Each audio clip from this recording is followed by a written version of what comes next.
అన్న ఇది మా పవిత్ర గ్రంథము. ఇది మీరు బహుశా చదువుంటారో లేదో నాకు తెలియదు. సో దీన్ని మేము చాలా గొప్పగా భావిస్తాం కాబట్టి. ఎన్నిసార్లు చదివాను? నేనా చదివానన్న, దాని గురించి మాట్లాడదాం.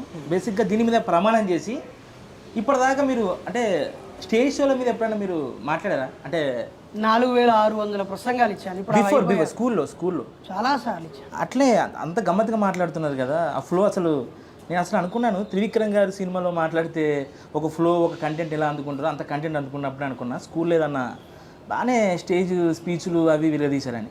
సో ఇప్పుడు ఈ ఇంటర్వ్యూలో ఎస్పెషల్లీ మేము చాలా పవిత్రంగా భావించే ఈ భగవద్గీత మీద ప్రమాణం చేసి అంతా నిజమే చెప్తానని స్టార్ట్ చేద్దాం ఇంటర్వ్యూ.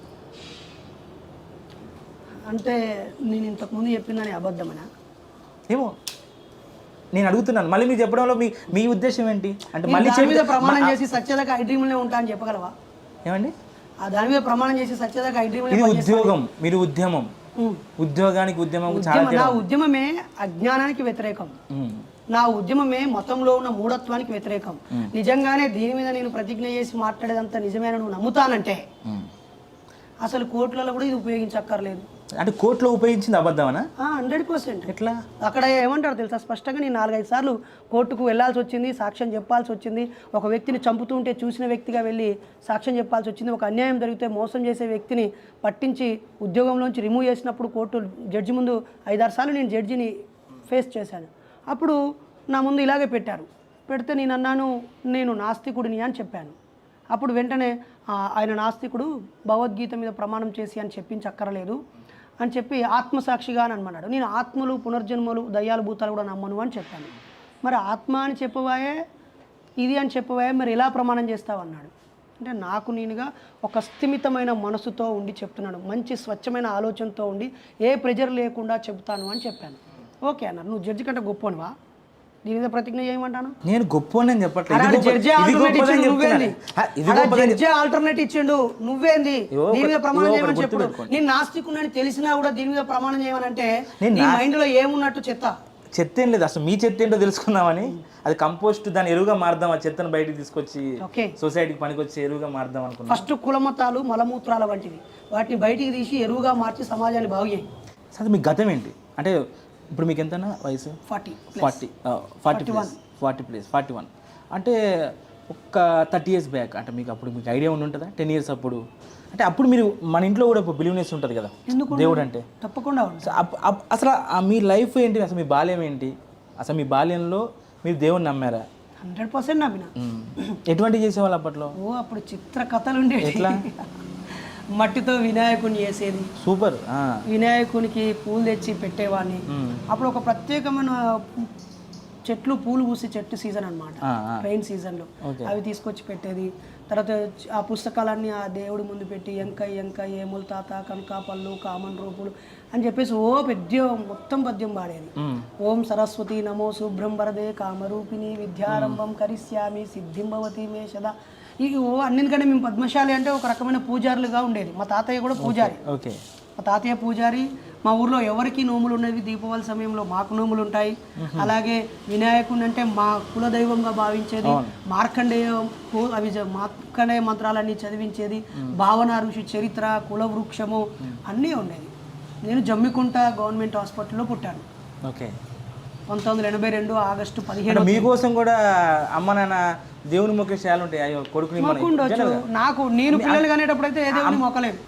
ఒకవేళ దేవుని మొక్కితే పిల్లలు పుడతారంటే ఇప్పుడు పిల్లలు పుట్టకుండా ఉండేటోళ్ళు అందరూ మొక్కలేదని అర్థమా, లేక వాళ్ళ మొక్కలు అర్థం లేదని అర్థమా, లేకపోతే వీళ్ళతో ఇంకా ఎక్కువ కాలం మొక్కించుకోవాలని కుట్రతో పుట్టియకుండా ఆపినని అర్థమా? ఇంత ఆలోచన విధానం ఇవన్నిటికంటే కూడా వాళ్ళు ఒక పాజిటివిటీని ఎంచుకుంటున్నారు.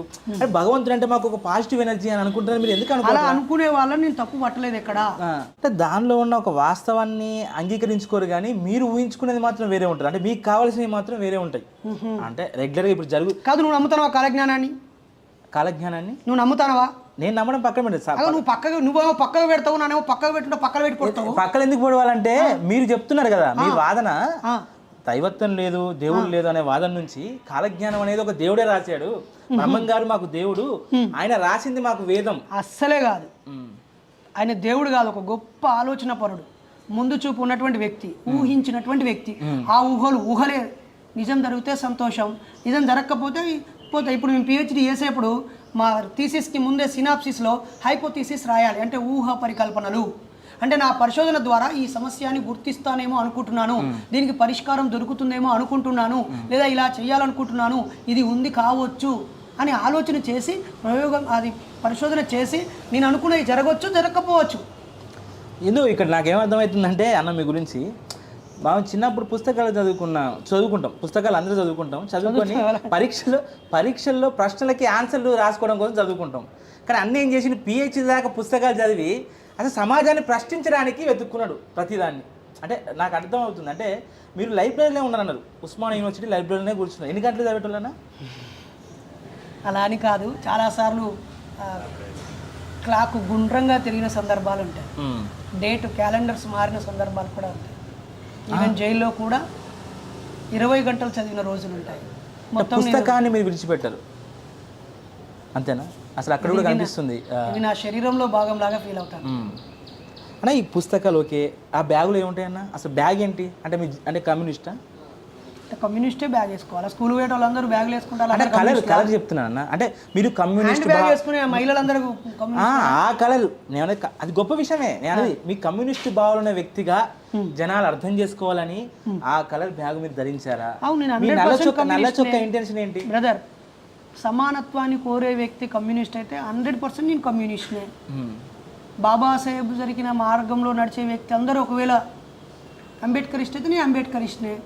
నల్ల చొక్కాలు వేసుకున్న వాళ్ళందరూ నాస్తికులైనా నేను నాస్తికునే.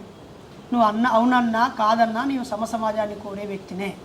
ఓకేనా? ఈ బ్యాగు మరి అంత పెద్ద ముఖ్యమైన క్వశ్చన్ అని నాకు డౌట్. అంటే ఓకే, దానిలో ఏముంటాయి అంటే రెగ్యులర్గా థింగ్స్ అయినా ఇంకేదన్నా ఉంటాయి.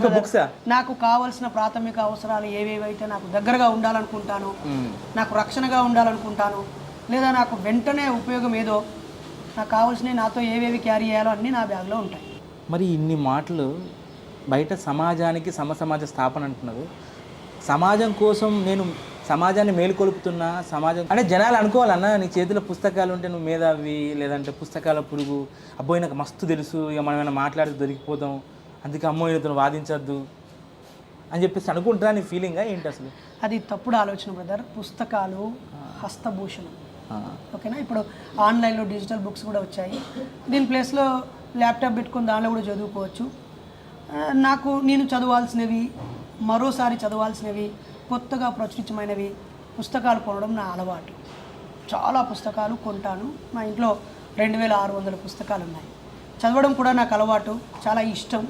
బాబాసాహెబ్ అంబేద్కర్ది జీవి రత్నాకర్ గారు దినచర్య అని సమాంతర బుక్ హౌస్ వాళ్ళు వేశారు. ఆ బుక్ చదివి ఇంకా ఇంప్రెస్ అయ్యాను.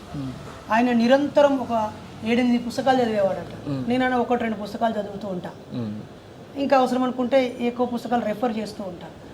చదివే అలవాటు ఉన్నోళ్ళు ఎవరైనా, చదవాలనే ఆసక్తి ఉన్నోళ్ళు ఎవరైనా, విద్యావంతులు ఎవరైనా ఖచ్చితంగా పుస్తకాలు చేతపట్టుకొని ఉండండి. దానివల్ల మీకు గౌరవం వస్తే పొందండి, జ్ఞానం వస్తే అనుభవించండి, ఆదర్శంగా అనిపిస్తే బోధించండి. పుస్తకాలు మీతో ఉండడం ఎంతో బెటరు. మీ రూములో తాగి పడేసిన సీసాల కన్నా, కాల్చి పడేసిన ఆ సిగరెట్ల పీకల కన్నా, ఉపయోగించని వస్తువుల కన్నా, అలంకరణగా ఉన్న ఆభరణాల కన్నా, అనేక జతల బట్టల కన్నా ఇవి ఉన్నవాడు ఎప్పుడు గొప్పవాడు. వాడు మతవాదైనా, మనువాదైనా, మారణ హోమం సృష్టించే దుర్మార్గుడైనా పుస్తకాలు కలిగి ఉండేవాడంటే నాకు చాలా ఇష్టం. ఇది